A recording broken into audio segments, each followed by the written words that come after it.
a nation of 17,000 islands, hundreds of languages, and countless cultures. How did Indonesia unite into a single country? And why do its borders, drawn through centuries of empires, colonial rule, and diplomacy, still shape global politics today? From the Majapahit Empire to the Dutch East Indies, from the struggle for independence to modern maritime disputes, Indonesia's borders tell a story of resilience, resources, and strategic seas, especially when oil, trade routes, and the global economy are at stake. In this episode of Border History, we trace how Indonesia's islands became one nation, how colonial powers and post-independence policies shape borders, and why the archipelago remains central to the world's economy and geopolitics today. Starting off with the historical background. Long before European powers arrived, the archipelago was already a hub of trade, culture, and politics. The Srivijaya Empire from the 7th to the 13th century dominated maritime trade across Sumatra, the Malay Peninsula, and Java, connecting the islands to India and China. Its influence shaped cultural, religious, and economic network across Southeast Asia, laying the groundwork for centuries of inter-island interaction. By the 13th century, the Majapahit Empire rose to prominence, centered in Java. The Majapahit's maritime network extended across modern Indonesia, reaching as far as Borneo, Maluku, and parts of the Philippines. These islands were linked not by formal borders, but by trade routes, political alliances, and cultural exchange. Majapahit's governance, administrative systems, and tribute networks created a sense of unity across scattered islands, a precursor to Indonesia's eventual nationhood.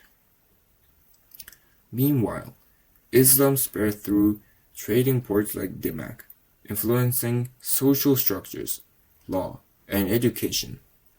By the 15th century, the archipelago was a patchwork of sultanates and kingdoms, connected by commerce, religion, and shared maritime space. But borders as we understand them today were still fluid and flexible. Trade was driven first by spices, but over time, oil became a hidden prize. Sumatra and Borneo's petroleum reserves, later discovered and exploited, shaped both colonial interests and modern economic strategies. Even centuries ago, control of islands meant control over resources, and resources meant power. By the 16th century, Europeans arrived. The Portuguese were first, seeking spices. But the Dutch East India Company, or VOC, soon established dominance, consolidating power over Java, Sumatra, Borneo, and the Maluku Islands. They formalized trade monopolies, built fortresses, and began mapping islands in the ways that would influence future borders. Moving on to the colonial history. By the 19th century, Dutch control was nearly total. The Dutch East Indies became a structured colony, governed from Batavia, with local sultans co-opted or removed. Colonization exploited spices, timber, rubber, and critically, oil. Palembang and Sumatra became one of the first major oil production centers, supplying the Netherlands and global markets. Oil, once a local resource, now had global significance, drawing attention from foreign powers. Borders were formalized there were treaties, including the Anglo-Dutch Treaty of 1824, which delimited Dutch and British spheres of influence in Southeast Asia. While these treaties were signed thousands of miles away in Europe, they directly shaped the boundaries of modern Indonesia and its neighbors. Islands that had long been connected through culture and trade were now partitioned by political agreements and often ignoring local realities.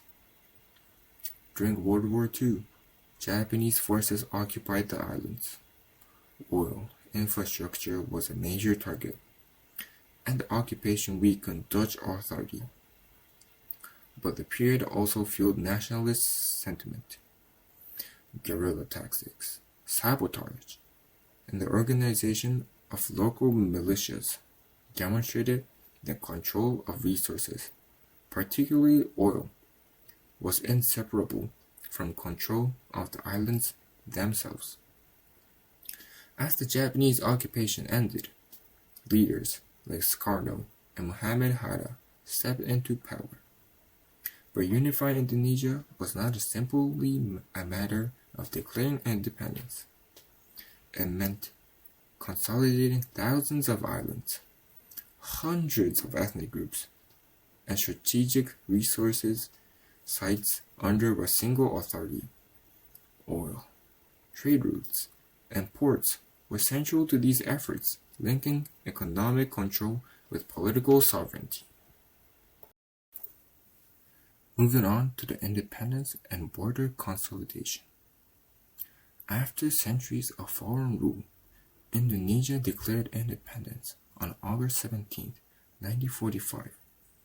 Sukarno and Muhammad Hatta proclaimed a new nation. But independence was not only the beginning of a long struggle to unify an archipelago of thousands of islands, hundreds of ethnic groups, and diverse local loyalties. The Dutch, unwilling to relinquish their colony, attempted to reassert control, leading to the Indonesian National Revolution, a conflict that lasted until 1949. Battles raged across Java, Sumatra, and Borneo, while diplomatic negotiations unfolded at the international level. The United Nations eventually pressured the Dutch to recognize Indonesian sovereignty, firmly ending colonial rule and establishing the borders of the new nation. But independence didn't automatically resolve all border issues. Indonesia faced the challenge of integrating distant and culturally distinct regions. The incorporation of Papua, with its complex colonial history, and later negotiations over East Timor, required careful diplomacy. Maritime boundaries were equally important, especially with neighboring Malaysia and in the Natuna Sea, where rich oil and gas reserves heightened stakes. These efforts highlight a central truth. Indonesia's borders were not simply inherited from colonial powers. They were actively negotiated, defended, and sometimes contested in the post-independence era. Oil, trade routes, and strategic ports played a major role in shaping these decisions, linking natural resources directly to national unity and sovereignty.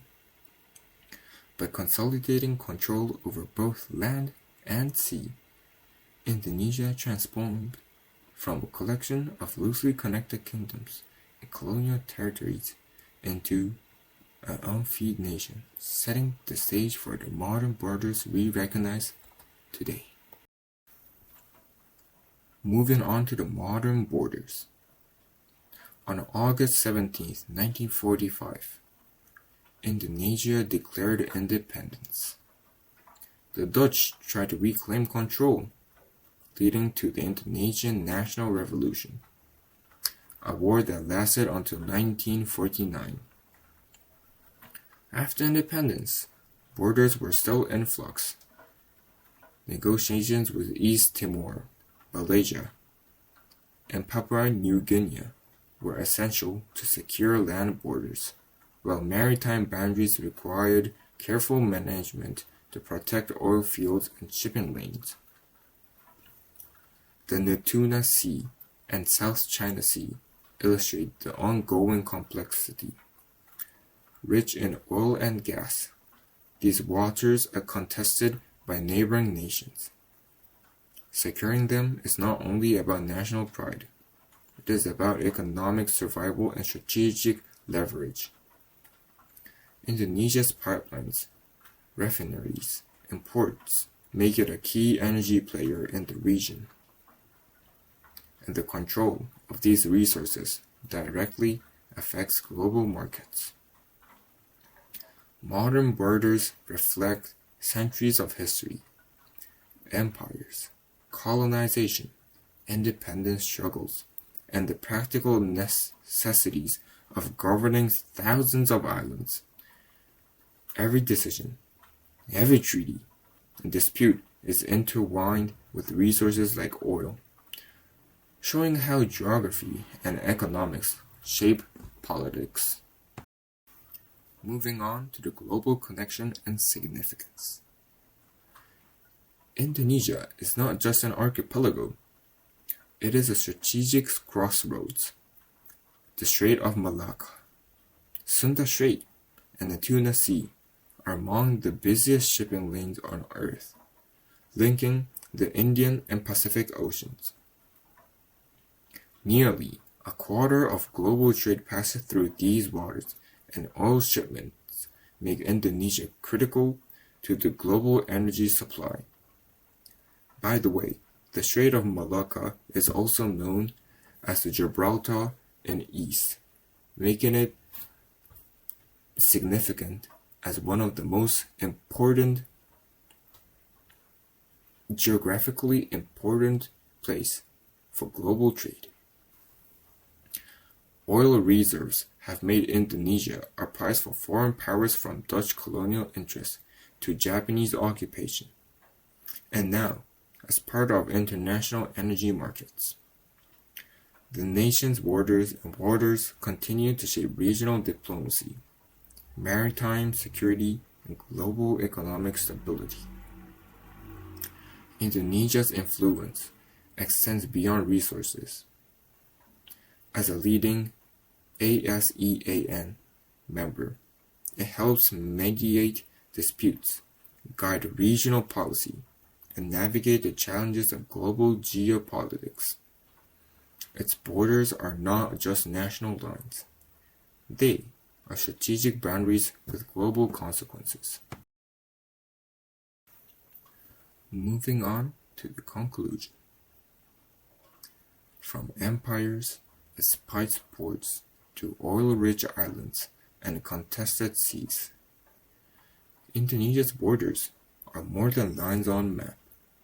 They are stories of power, resources, and the challenge of unity across 17,000 islands.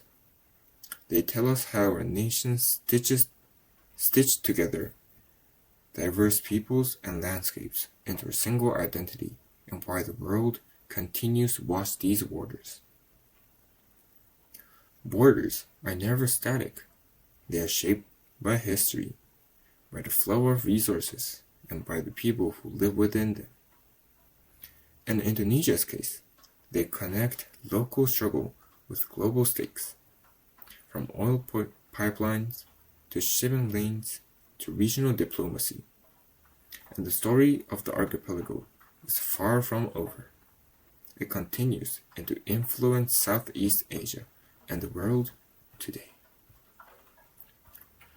Today, we have talked about Indonesia's history and its global significance. Indonesia is a really close country to Malaysia, which we have been talking about from last episode.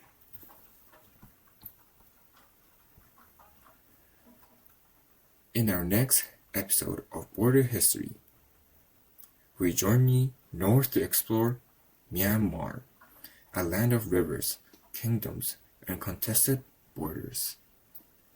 Don't miss it!